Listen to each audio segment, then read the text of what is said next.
Hello friends, welcome to our YouTube channel Gyanofy. आज हम पढ़ने वाले हैं complete Indian history through flow chart. तो हम एंसेंट हिस्ट्री, मेडिएवल हिस्ट्री और मॉडर्न हिस्ट्री का पोस्टमार्टम करने वाले हैं फ्लो चार्ट के थ्रू। और आपको इस तरह से मैं पढ़ाऊँगा कि आपको धीरे धीरे पूरा का पूरा हिस्ट्री याद हो जाएगा। कम से कम टाइमलाइन तो आपको पूरा का पूरा याद हो जाएगा। तो आगे बढ़ते हैं। सबसे पहले होता है स्टोन एज। स्टोन एज में तीन पार्ट में डिवाइडेड होते हैं, पेलियोलिथिक, मेसोलिथिक और नियोलिथिक। उसके बाद आता है चाल्कोलिथिक एज मतलब कॉपर एज। उसके बाद आता है इंडस वैली सिविलाइजेशन या फिर हड़प्पन सिविलाइजेशन या फिर ब्रोंज कल्चर भी बोलते हैं, क्योंकि इस टाइम लोगों ने ब्रोंज का यूज़ करना शुरू कर दिया था। और हड़प्पन सिविलाइजेशन का टाइमलाइन है 2500 से 1500 बीसी। इसे पहला अर्बन सिविलाइजेशन बोला जाता है इंडिया का, क्योंकि इसके जो रोड्स थे शानदार थे, इसके जो ड्रेनेज सिस्टम थे बहुत ही अच्छा था, इसका जो ग्रेनरीज था वो भी बहुत अच्छा था, ब्रिक वर्क बहुत अच्छा था, जो कि आज के जो मॉडर्न सोसाइटी है उनको भी टक्कर देता है और कई मामले में आज के मॉडर्न सोसाइटी से भी सुपीरियर है। उसके बाद आता है वैदिक एज या फिर आयरन एज। इस टाइम आर्यन आए थे, ठीक है, आयरन मतलब आर्यन। तो आर्यन जब आए तो अपने साथ आयरन लेके आए, मतलब यहाँ पे उन्होंने आयरन का डिस्कवरी किया। अब वैदिक एज को दो पार्ट में डिवाइड करते हैं, एक ऋग वैदिक पीरियड जिसको अर्ली वैदिक पीरियड बोल सकते हैं और दूसरा लेटर वैदिक पीरियड। ऋग वैदिक पीरियड है 1500 से 1000 बीसी तक और लेटर वैदिक पीरियड है 1000 से 600 बीसी में। इसी में आपके वेद हो गया, वेदांग हो गया, फिर वेदांताज हो गया, फिलोसफी, ये सब बहुत ग्रो किया था, ठीक है। उसके बाद आ गया महाजनपदास। महाजनपद पीरियड में क्या हुआ, छोटे छोटे राज धीरे धीरे उभर के सामने आने लगे। ऐसे टोटल 16 महाजनपद थे अंत में, जिसमें मगध सबसे टॉप में आ गया। तो इनका पीरियड था 600 से 350 बीसी तक। इसमें पहली बार टेरिटोरियल इंटीग्रेशन हुआ स्टेट्स का, और इसी के बीच में रिलीजियस मूवमेंट भी शुरू हुआ, बुद्धिज्म और जैनिज्म। बुद्धिज्म जो कि शुरू हुआ था 563 बीसी से और जैनिज्म हुआ था आपका 540 बीसी से, ठीक है। तो अब मगध एम्पायर को अगर हम क्लासिफाई करते हैं तो सबसे पहले इसको बनाया था या इसको रूल किया था हर्यंक डायनेस्टी ने 544 से 412 बीसी तक। फिर शिशुनाग डायनेस्टी आए 412 से 344 बीसी तक। फिर नंद डायनेस्टी आए 344 से 323 बीसी तक। इन्हीं के टाइम अलेक्जेंडर ने यहाँ पे हमला किया था। उसके बाद मौर्य डायनेस्टी आया 322 बीसी से 185 बीसी तक। अब हम पढ़ते हैं इन्हें आगे। हर्यंक डायनेस्टी के जो फाउंडर थे वो थे बिम्बिसार, ठीक है। अब बिम्बिसार के बाद आ गए अजातशत्रु और अजातशत्रु के बाद आ गए उदयन। उदयन ने क्या किया था, मगध का जो कैपिटल था उस किसको बना दिया था, पटना को, ठीक है। मगध का कैपिटल बना दिया पटना। उसके बाद शिशुनाग डायनेस्टी में आता है आपका शिशुनाग और काला अशोक। अजातशत्रु के टाइम ही आपका पहला बुद्धिस्ट काउंसिल हुआ था, ये भी आपको याद रखना है, ठीक है। और काला अशोक के टाइम भी हुआ था काउंसिल। उसके बाद आ जाता है नंदा डायनेस्टी। नंदा डायनेस्टी भी बहुत ही पावरफुल डायनेस्टी थे, जिसके फाउंडर थे महापद्मानंदा और लास्ट इंपॉर्टेंट रूलर था धनानंदा। धनानंदा के टाइम ही सिकंदर, जिसको अलेक्जेंडर भी बोलते हैं, वो हमला किया था और वहाँ पे झेलम नदी, जिसको बैटल ऑफ हिडाप्सिस भी बोलते हैं क्योंकि झेलम का ही नाम हिडाप्सिस था, उस टाइम पोरस से बहुत तगड़ी लड़ाई हुई थी। पोरस ने बहुत तगड़ी टक्कर दी थी। उसके बाद धनानंदा के खिलाफ खड़ा हो गए चाणक्य, और चाणक्य ने तैयार किया चंद्रगुप्त मौर्य को। उसके बाद पूरे के पूरे उस डायनेस्टी पे, उस एरिया पे कब्जा किसका हो गया, चंद्रगुप्त मौर्य का, ठीक है। चंद्रगुप्त मौर्य ने सेल्यूकस निकेटर से लड़ाई की, ठीक है। उसके बाद क्या हुआ, बिंदुसार आया। चंद्रगुप्त मौर्य ने जैन धर्म को अपना लिया था, यह भी आपको ध्यान रखना है। उसके बाद बिंदुसार आया था। बिंदुसार के टाइम भी अच्छा खासा इंटीग्रेशन हुआ था और बिंदुसार ने आजीविका सेक्ट को अपनाया था। उसके बाद आता है अशोका। अशोका द ग्रेट, जो कि वर्स्ट कनकरर था, बहुत ही तगड़ा कनकरर था, लेकिन जब कलिंगा का युद्ध हुआ तब वो पिघल गया और उसके बाद उसने धम्मा शुरू की, ठीक है। और वही धम्मा के चलते अशोका, अशोका से अशोका द ग्रेट बन गया, ठीक है। उसके बाद आता है आपका पोस्ट मौर्यन एज, ठीक है। मौर्यन के बाद में कौन कौन से डायनेस्टी थे, ये थे 200 बीसी से 300 एडी तक। इसमें थे आपके शुंगा। शुंगा जिसके कौन थे फाउंडर, पुष्यमित्र शुंगा, ये ब्राह्मण डायनेस्टी था, ठीक है। फिर कनवा हो गया, छेदी हो गया, सातवाहना हो गया। सातवाहना में कौन? गौतमी पुत्र शतकर्णी।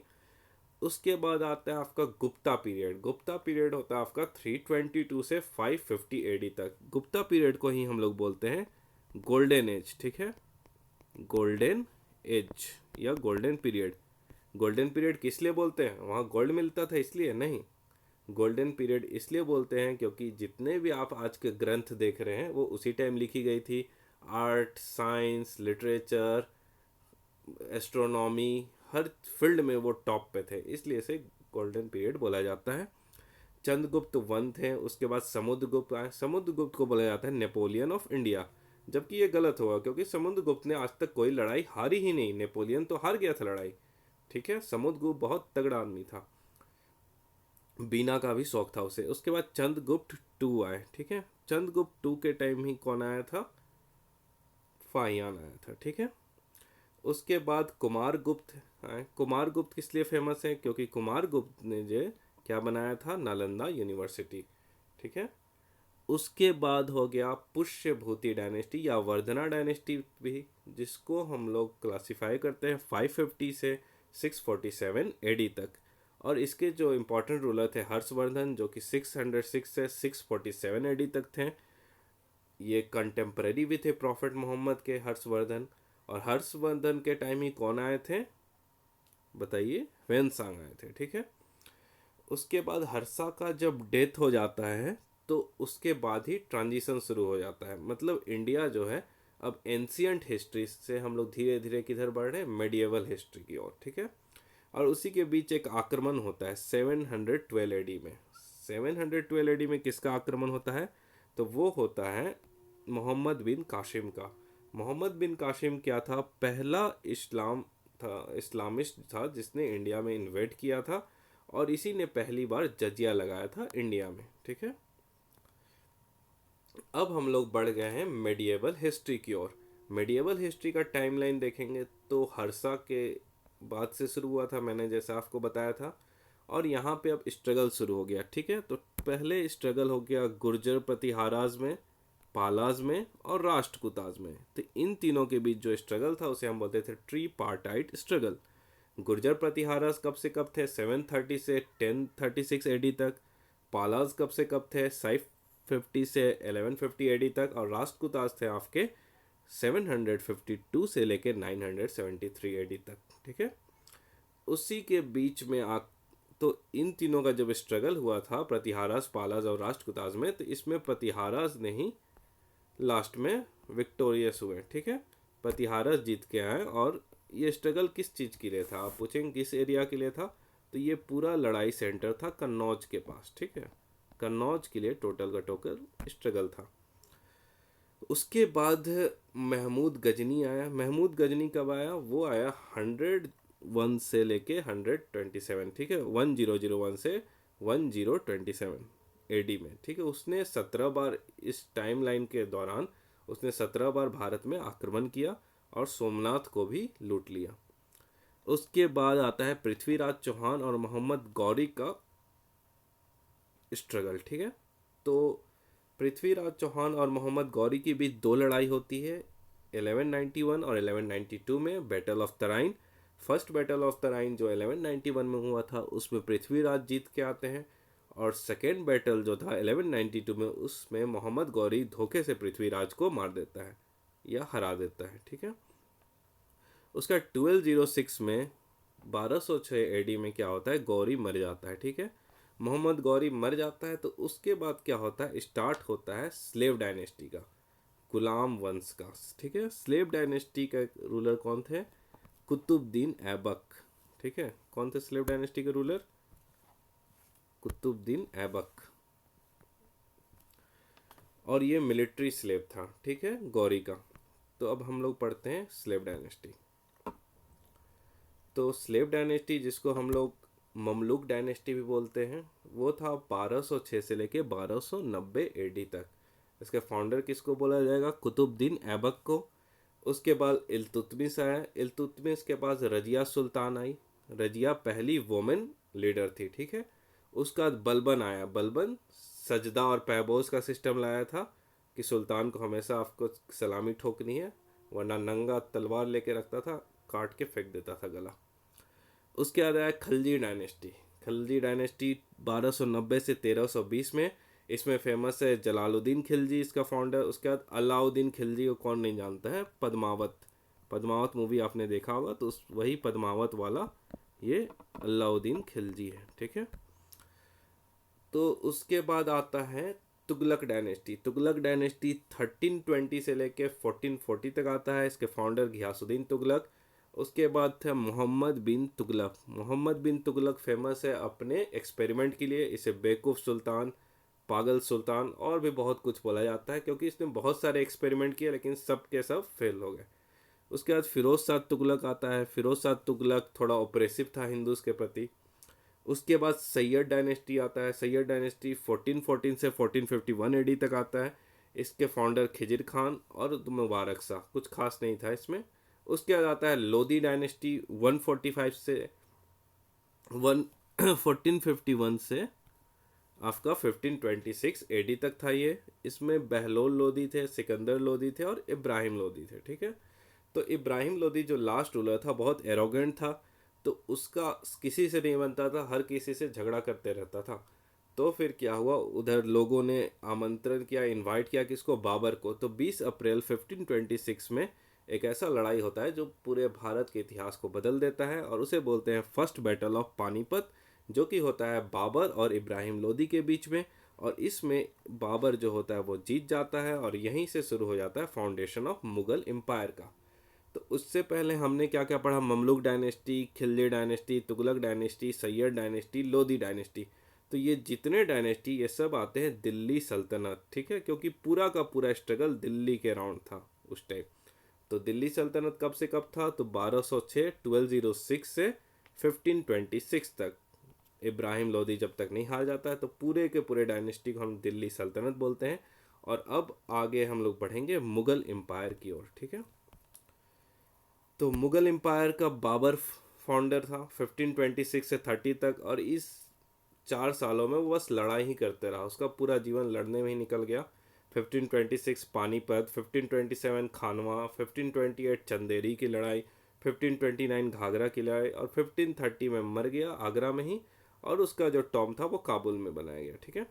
तो इसको आप ट्रिक से भी याद कर सकते हैं। बाबर आया, उधर से पानी पिया, पानी पीने के बाद खाना खाया, खाना खाया चंदेरी चाय पिया, फिर देखा दुश्मन उधर हमला करा तो घाघरा पहन के भाग गया, ठीक है। उसके बाद हुमायूं। हुमायूं हो गया 1530 से 1540 तक। हुमायूं 2 पार्ट में हम लोग पढ़ेंगे, ठीक है। 1539 में चौसा का युद्ध हुआ, और 1540 में कनौज या फिर बिलग्राम भी जिसको बोलते हैं उसकी लड़ाई हुई हुमायूं की। किसके साथ हुमायूं की लड़ाई हुई, शेर शाह सूरी के साथ, ठीक है। और दोनों लड़ाई में हुमायूं को कूटा गया अच्छे से, और हुमायूं को फिर भारत छोड़ के भागना पड़ गया। तो उसके बाद हम पढ़ते हैं शेर शाह सूरी। शेर शाह सूरी का मतलब हो गया सूरी डायनेस्टी। ये क्या था, दूसरा अफगान एम्पायर था। तो पहला कौन था, पहला वही हो गया लोधी वाला, इब्राहिम लोधी वाला। तो शेर शाह सूरी 1540 से 1555 तक रहा था। इसने ग्रैंड ट्रंक रोड बनवाया था और भी बहुत सारे एडमिनिस्ट्रेटिव रिफॉर्म किया था। उसके बाद हुमायूं आ गया। हुमायूं रहा फिर 1555 से 1556 तक। बेचारा 1 साल भी अच्छे से नहीं रह पाया और गिर के मर गया, ठीक है, डेथ हो गया। ये अच्छे से कभी भी गद्दी को एंजॉय कर ही नहीं पाया। तो अब आता है रियल मुगल एम्पायर, जो कि था 1556 से 1707 एडी तक, ठीक है। तो 1556 से 1605 तक अकबर आया। अकबर ने अपने राज को बहुत बढ़ाया। कैसे बढ़ाया, मैट्रिमोनियल अलायंसेस करके राजपूतों के साथ, ठीक है। उसका बाद आता है जहांगीर। जहांगीर अपना पेंटर का शौकीन था, ठीक है। इतना तगड़ा पेंटर था कि उसे अगर 4-5 पेंटिंग भी आप दे दो, मतलब एक ही पेंटिंग में अगर 4-5 पेंटर ने काम किया है तो देख के बता देता था कि ये पेंटिंग किसने बनाया है। तो जहांगीर कब से कब था, 1605 से 1627 एडी तक। उसका शाहजहां। शाहजहां के पीरियड को बोला जाता है किस चीज़ के लिए फेमस है, आर्किटेक्चर के लिए, ठीक है, आर्ट एंड आर्किटेक्चर। उसके बाद औरंगजेब का पीरियड आ गया। औरंगजेब को जिंदा पीर बोलते हैं। इसका पीरियड है थोड़ा ऑपरेसिव है, ठीक है, ये हार्श पॉलिसी अपनाता था। इसके चलते बहुत ही स्ट्रिक्ट नियम कानून थे इसके एम्पायर में। उसके बाद 1658 से 1707 तक औरंगजेब रहता है, और 1707 में औरंगजेब मर जाता है। तो औरंगजेब जैसे ही मर जाता है तो वहीं से शुरू हो जाता है हमारा मॉडर्न हिस्ट्री। ठीक है, तो मॉडर्न हिस्ट्री जब शुरू होता है तो सबसे पहले होता है उसमें एडवेंट ऑफ यूरोपियंस। तो यूरोपियंस जब आते हैं तो कौन कौन आते हैं? पहले आते हैं पोर्टुगीज, फिर डच, फिर ब्रिटिश, फिर डेनिश, फिर फ्रेंच। अब सब आपस में आएंगे देश को लूटने, भारत को लूटने। तो सबसे पहले क्या होगा उन लोगों के बीच में? Struggle for power. ठीक है, पावर के लिए आपस में लड़ाई होगी। तो इसमें दो बैटल हुआ, बैटल ऑफ बेदारा और बैटल ऑफ बंदीवास। बैटल ऑफ बेदाना में अंग्रेज ने डच को लपेट लपेट के मारा, और बैटल ऑफ बंदीवास में फ्रेंच को वास कर दिया, मतलब फ्रेंच को खदेड़ दिया। ठीक है, दोनों 1759 में बेदारा हुआ था और 1760 में बंदीवास हुआ था। उसके बाद आगे आता है बंगाल की बर्बादी की कहानी। तो बंगाल की बर्बादी अगर हम देखते हैं, बंगाल की लूट खसोट, तो वो शुरू होती है बैटल ऑफ प्लासी 1757 में और ख़त्म होती है battle of Buxar. Battle of Plassey और बैटल ऑफ बक्सर ने ही अंग्रेज़ों को सुप्रीम पावर बना दिया पूरे इंडिया में। तो अब सुप्रीम पावर तो बन गए थे, लेकिन अभी भी इनका जो नेटिव स्टेट था वो इनके लिए सरदर्द बन चुका था। कौन कौन सा नेटिव स्टेट? मैसूर हो गया। ठीक है, तो उसके बाद इन्होंने क्या किया? नेटिव स्टेट का एक्सप्लॉयटेशन शुरू किया। सबसे पहले मैसूर को ख़त्म किया 1799 तक, फिर मराठा को ख़त्म कर दिया 1818 तक, फिर पंजाब या फिर सिख जो एंग्लो सिख लड़ाई हुई थी उसमें 1849 तक सिख एम्पायर को अपने मिला लिया। फिर सब्सिडियरी अलायंस लाया, किसने लाया? लॉर्ड वेलेस्ली ने लाया। फिर डॉक्ट्रिन ऑफ लैप्स लाया। डॉक्ट्रिन ऑफ लैप्स किसने लाया था? तो डॉक्ट्रिन ऑफ लैप्स लाया था आपका डलहौजी ने। ठीक है, तब इतना ज़्यादा जब एक्सप्लॉयटेशन होगा तो लोगों को गुस्सा तो फूटेगा। तो वो गुस्सा फूटा रिवोल्ट ऑफ 1857 में। क्यों हुआ? सबसे पहले अवध को इन्होंने हड़प लिया, बोला कि अच्छा से एडमिनिस्ट्रेशन ना और हड़प लो। उसके बाद झांसी को हड़प लिया डॉक्ट्रिन ऑफ लैप्स लगा के। मिलिट्री में डिस्क्रिमिनेशन किया जाता था, जो इंडियन के ऑफिसर थे उन लोगों को कम पैसा दिया जाता, प्रमोट भी नहीं किया जाता था। फिर रिलीजियस इश्यूज में थे, सती को बैन करा दिया, विडो रीमैरिज शुरू करा दिया, तो इससे लोग बहुत ज़्यादा नाराज़ थे। लेकिन रिवोल्ट ऑफ 1857 क्या हुआ? लोग आपस में बटे हुए थे, बहुत ज़्यादा यूनिटी नहीं था, इसलिए उतना ज़्यादा सक्सेसफुल नहीं हो पाया। तो अगर आपस में यूनिटी नहीं है तो लोगों को लगा कि अब क्या है, समाज को जगाने का टाइम आ गया है, और इसलिए शुरू हो गया सोशल एंड रिलीजियस रिफॉर्म। इसमें कुछ कुछ मिशन शुरू हो गए, जैसे रामकृष्ण मिशन हो गया, फिर ब्रह्मो समाज हो गया, फिर आर्य समाज। रामकृष्ण मिशन कौन शुरू किए? स्वामी विवेकानंद। फिर ब्रह्मो समाज किसने की शुरू किया था? फिर आर्य समाज शुरू किया था आपका स्वामी दयानंद सरस्वती ने। ठीक है, उसके बाद अब आता है लास्ट फेज, जो कि होता है different phases of Indian national Congress. तो इसमें 3 फेजेस में हम पूरे हिस्ट्री को पढ़ेंगे। मॉडरेट का फेज जो कि था 1885 से लेकर 1905 तक, फिर एक्सट्रीमिस्ट जो कि था 1905 से 1919 तक, और उसके बाद गांधीयन एरा था जो कि था 1919 से 1947 तक। उसके बाद मॉडरेट जो है वो प्रीफर करते थे 3P। 3P मतलब प्रेयर करो भैया, पिटीशन डालते रहो और प्रोटेस्ट करते रहो। ठीक है, मॉडरेट को बोलते थे नरम दल। ठीक है, शांत रहने वाले आदमी। इनमें कौन कौन थे? दादा भाई नौरोजी थे, grand old man of India. ठीक है, गोपाल कृष्ण गोखले, मोतीलाल नेहरू, ये सब थे मॉडरेट में। एक्सट्रीमिस्ट में इन लोगों का क्या प्रोसीजर था? तो ये फॉलो करते थे स्वदेशी एंड बॉयकॉट मूवमेंट। ठीक है, स्वदेशी को अपनाओ, विदेशी को लात मार के भगाओ। तो इसके जो मेन लीडर कौन थे? लाला लाजपत राय, बाल गंगाधर तिलक और बिपिन चंद्र पाल। ठीक है, लाल बाल पाल। उसके बाद क्या हुआ? गांधी जी का एंट्री हुआ, ग्रैंड एंट्री। तो गांधी जी ने आते के साथ 3 एक्सपेरिमेंट किया, चंपारण में, अहमदाबाद और खेड़ा में। तीनों में इनको अच्छी खासी जीत देखने को मिली।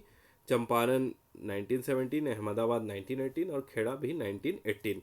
इसको आप याद भी कर सकते हैं CAKE से, ट्रिक से। ठीक है, C मतलब चंपारण, A मतलब अहमदाबाद और KE मतलब खेड़ा।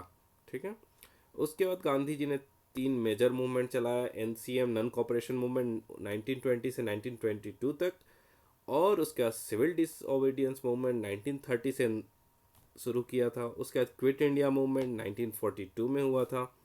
तो इस तरह तीनों का तीनों मूवमेंट गांधी जी ने लीड किया। और बीच में जो टाइम आता था उसमें गांधी जी क्या करते थे? सोशल कंस्ट्रक्शन का काम करते थे। ठीक है, मतलब समाज में जितनी भी कुरीतियाँ थी उसको भगाने का काम करते थे गांधी जी। ठीक है, सोशल वर्क। ऐसा नहीं कि खाली बैठ जाते थे कि लड़ाई लड़ लिया अब बैठ जाओ आराम से। तो इस तरह 1947 में हमें पूरी की पूरी आज़ादी मिल गई, और इसी के साथ आपका मॉडर्न हिस्ट्री भी ख़त्म हो गया।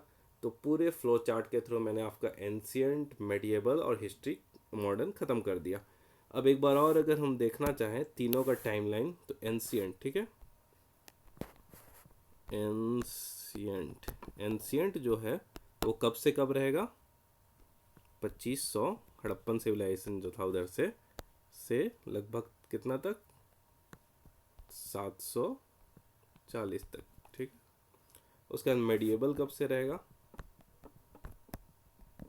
मेडिएवल हिस्ट्री आपका हो जाएगा 740 से लेके 1707 तक, जब तक औरंगजेब डेथ नहीं करता है, ठीक है। और मॉडर्न जो आपका हो गया वो हो जाएगा 1707 से 1947।